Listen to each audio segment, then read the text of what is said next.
Daddy. Hey guys, welcome. I hope everybody is doing good. I hope everybody is blessed.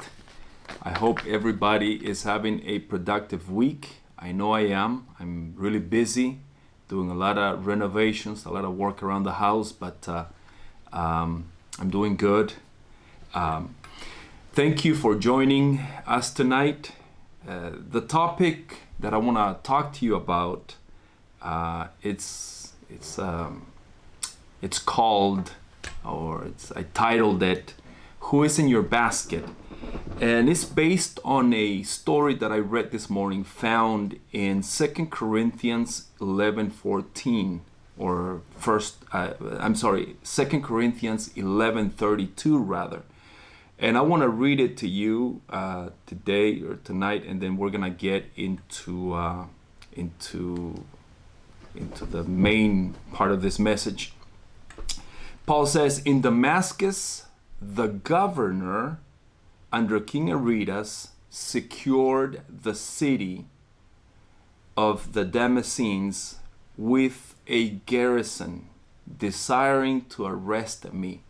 But I was let down by the wall through a window in a basket and escaped his hand." Now, what do we learn from this story? When I read it this morning, I asked myself, what's in here? What treasures are buried in here that I need to draw out? So what do we learn from this story, from this account, from this passage, from this text? I want to share with you at least 4 things that I learned from this story. And the first thing that I learned, or that we all learn, is trust. This amazing display of trust going on between Paul and these disciples teaches us that when life puts us in a basket, and you know that life has a tendency to put us in baskets at times. That basket may be a basket of depression, a basket of persecution, family problems, financial problems, sicknesses, and so on and so forth. But when life puts you in those baskets, God will prepare the right people you can trust in to lower you into safety. Paul here is trusting these men with his life. He's relying 100% on their strength. He has complete confidence that they are going to lower him to safety down or safely down the wall. I want to pause here and give you some good advice, especially when you find yourself in these baskets that we just mentioned a few moments ago. When life puts you in these dangerous situations, in these baskets, you need to allow people to help you.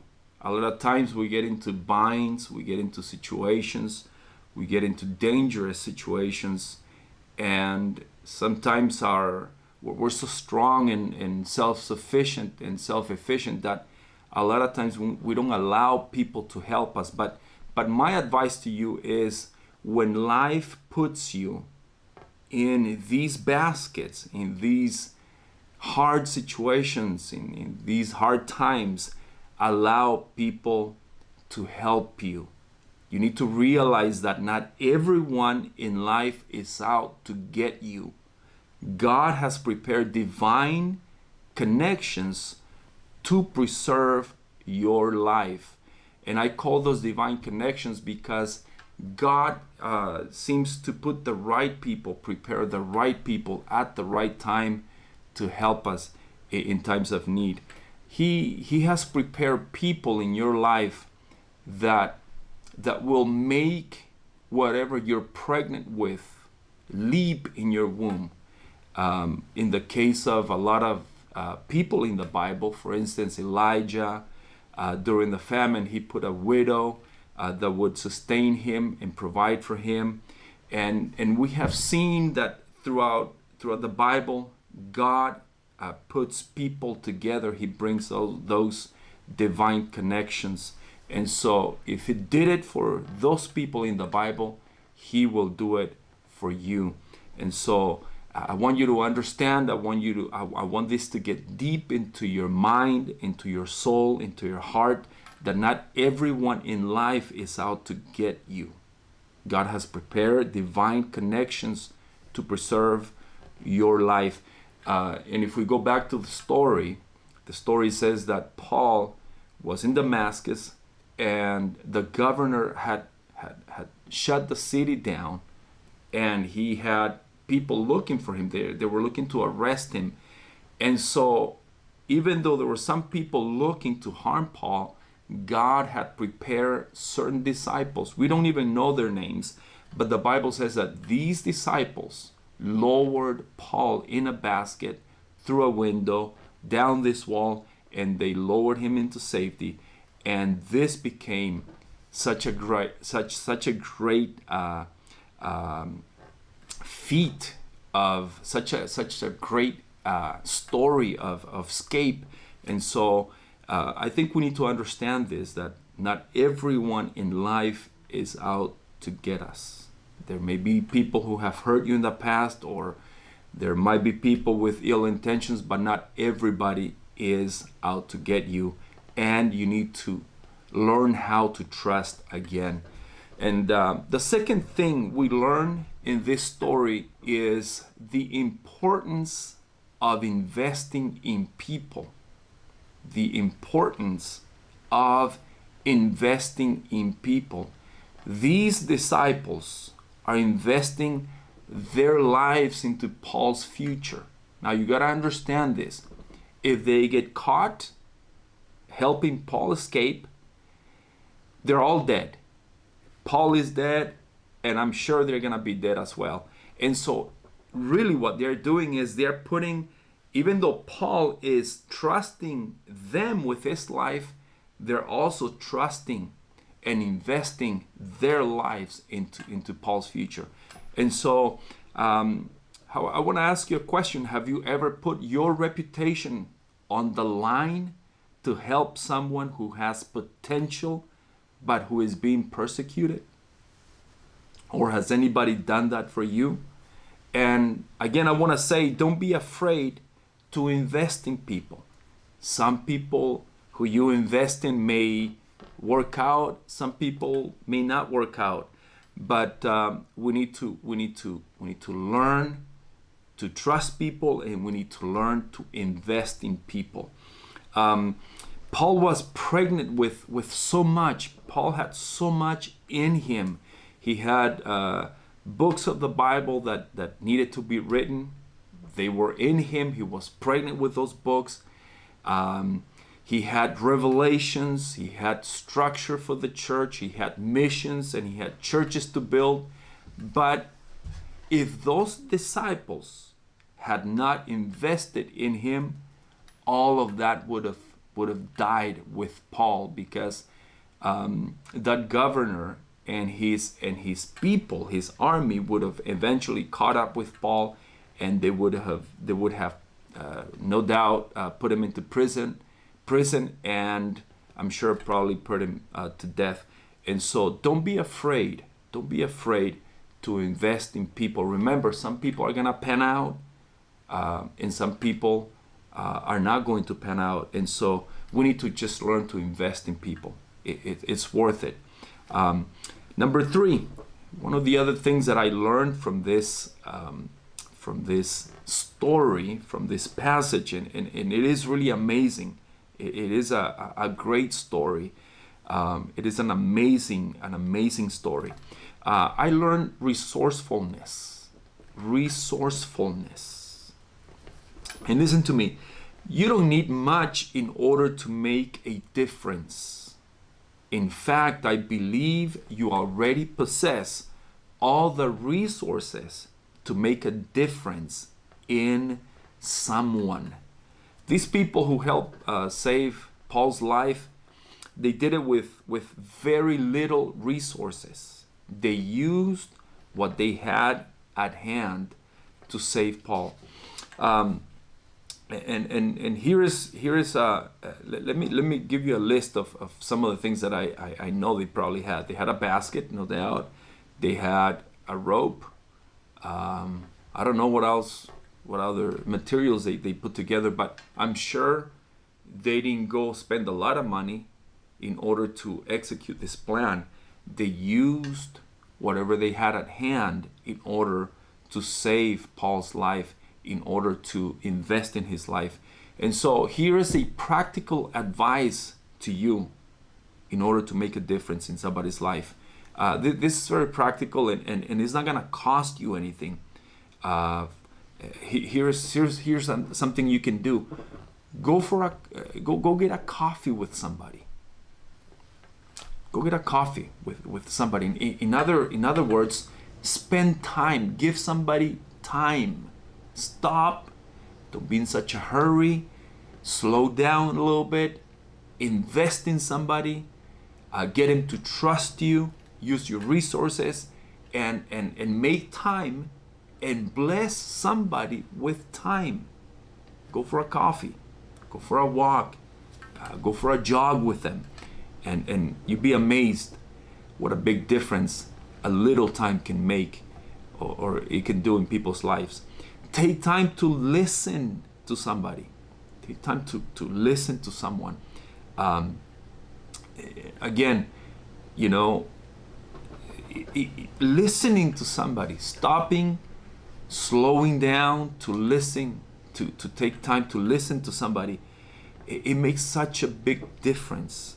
It could make a tremendous difference. And so this is very practical, but it's powerful. Go get a coffee with someone. Take time to listen to someone. Tell someone you believe in them. Tell somebody you believe in them. You know, people's self-esteem is nowadays is so low.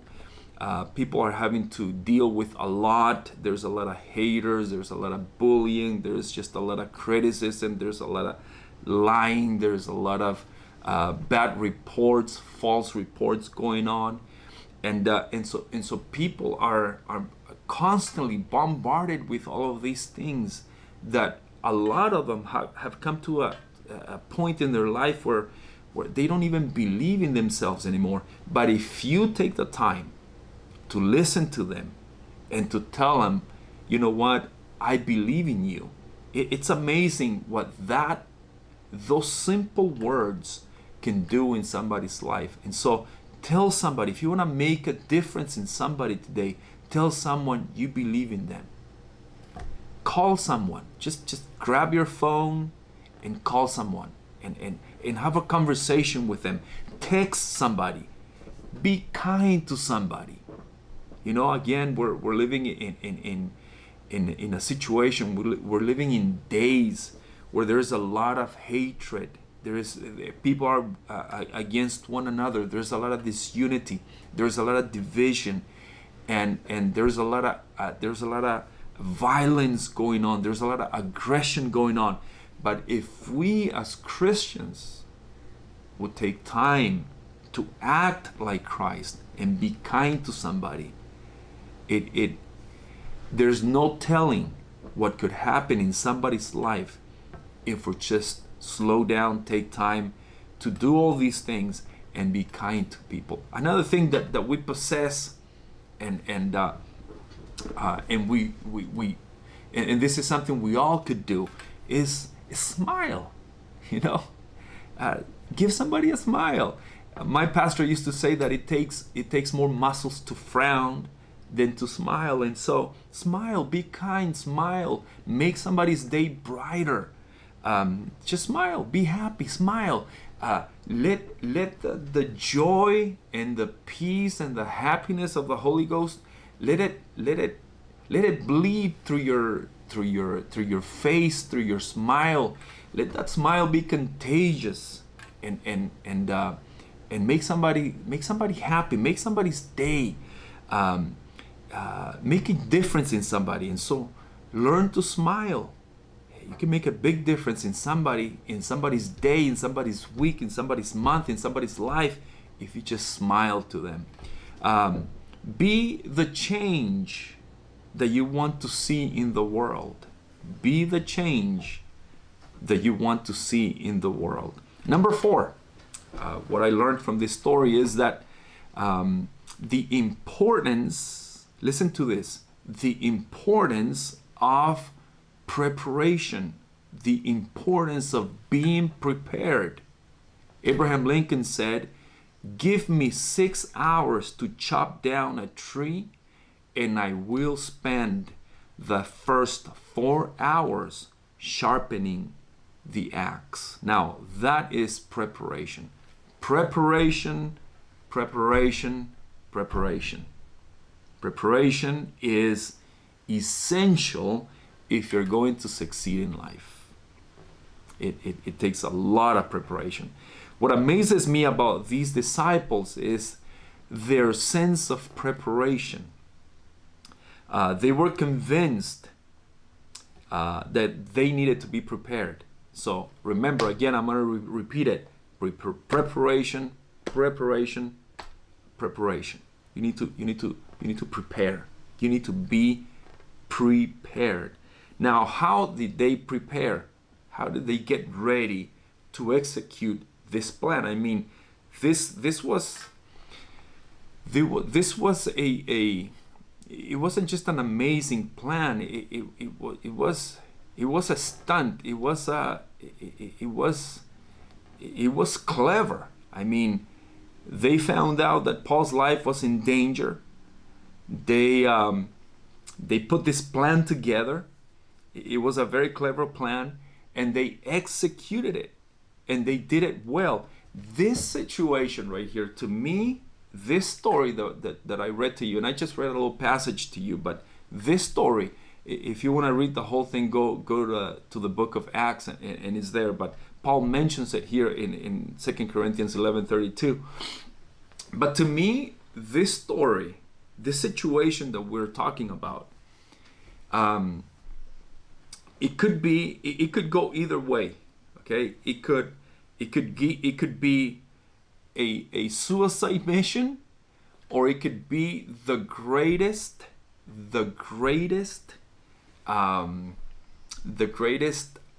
escape story, if you please. And we know the rest of the story. We know that it wasn't a suicide mission. We know that it went well. We know that the plan was executed well. We know that it was a successful story. The story has a successful ending. It has a happy ending. And I believe the reason why the story has such a great ending is because these disciples were prepared. And so if you are going to prepare in life, you must, if you're going to succeed in life, you must do your homework first. You need to be prepared. Preparation is essential if you're going to succeed in anything you do in life. And so, how did these disciples prepare? I want to slow down here, and I want you to catch this because this is very important.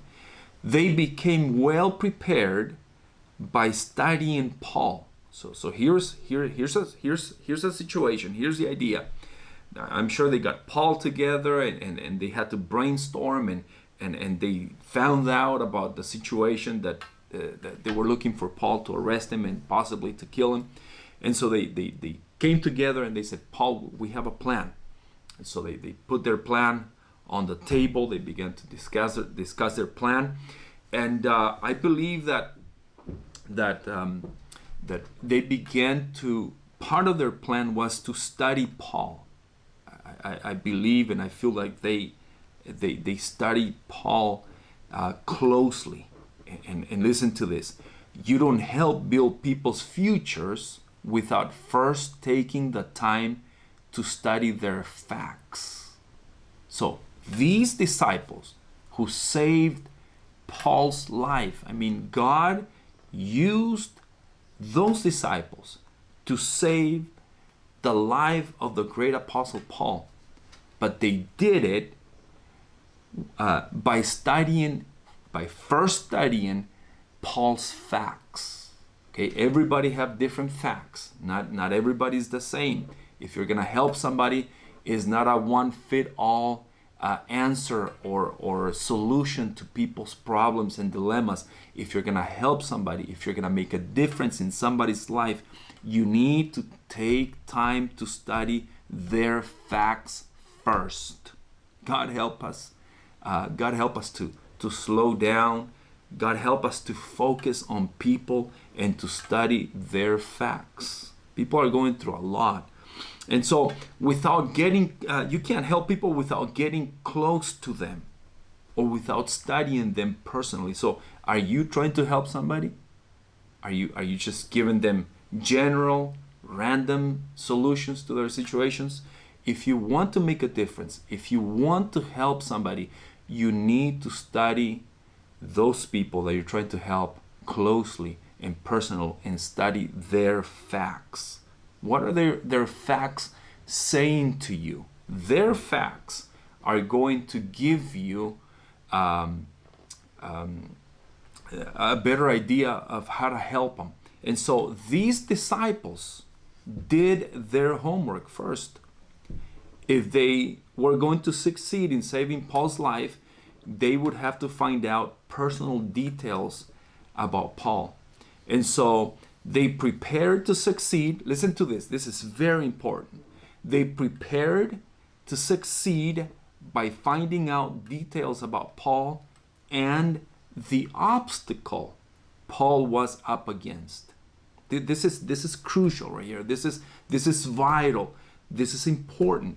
If you're going to help people, if you're going to help someone, if you're going to make a difference in somebody's future, in somebody's life, you need to study their facts first and the obstacle they're up against. So a lot of times we're not successful in helping people, and a lot of times we can't even help ourselves because we don't study ourselves. We don't study the people we're trying to help.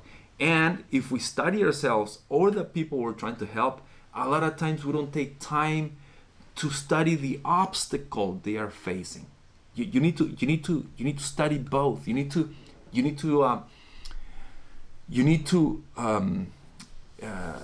study. You need to learn. You need to observe.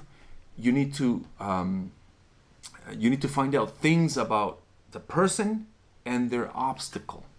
And if you do that, you're gonna get key elements in order to be able to overcome the situation and make a difference in people's lives. So here's what they did. And I believe the Bible doesn't say this, but I have an imagination, I have a mind, and I'm allowed to use my mind. And this is what I learned from what we read in the scripture and from the story that I read this morning and that I'm sharing with you and I'm trying to convey to you. I believe, even though the Bible doesn't say this, but it's common sense to me. I think this is part of studying and learning some of those personal details about the person, about the obstacle that the person is up against. I believe that part of Paul's facts that these disciples had to learn was how much did Paul weigh. They had to learn, they had to find out Paul's weight. By learning that, that helped them prepare the basket. The weight would determine not just the size of the basket, but the materials of the basket. Is this basket, how much does Paul weigh? We gotta get a basket that will support his weight. I mean, you don't want to have a guy hanging from 100-foot wall and find out halfway that the basket it's breaking, that the basket is giving out because you didn't take time to prepare. And so I believe that these disciples, part of their plan, part of the idea, part of their preparation, and part of their they're learning Paul and the facts about Paul. I think part of it had to do with how much does he weigh, and that helped them prepare the basket. They make sure that basket held Paul and that had him secure the whole way. They had to study also, like I mentioned, the facts about the obstacle that they were trying to overcome. I'm sure they had to somehow find out the height of the wall, and by finding out the height of the wall, that helped them determine and prepare the right length of rope. Again, you don't want to have a guy hanging in a basket. Now, number one, they're looking for him, and you don't want a guy hanging in a basket and from a wall that is 150 feet high, and you find out that you didn't do your homework and that the rope you're employing to lower him to safety is only 25 feet long. That would be a great dilemma. That would be tragic. Now, what do they do with this guy? Do they let him go, or it will take extra effort to try to get him back up that wall. And so somewhere before this plan was executed, these disciples took time to study Paul's facts and to study the obstacles facts. And by studying both the person and the obstacles, it gave them the necessary tools they needed to execute this plan successfully. And so the height of the wall helped them determine and prepare the right length of rope. Now, another thing I believe they did, I believe they studied their surroundings. And by studying their surroundings, it helped them determine the proper timing of execution of the plan. And so, and there's a lot of other things that I'm sure I left out. Was it a windy day? When are we going? What is the weather like? Is it raining? Is it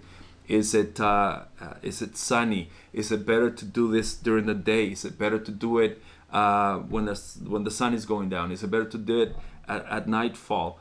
I mean, there's a lot of things that went on behind the scenes that these disciples needed to prepare in order to execute this successfully. And so I'm sure they study a lot of other things that I left out, but I believe that one of those things that they study was their surroundings. Their surroundings will let them know, will let them help determine the proper timing of execution. Are we gonna do this? What time of the day is there less supervision, less patrolling of the guards? Because that was important. They needed to know that. Are we gonna employ spies in order to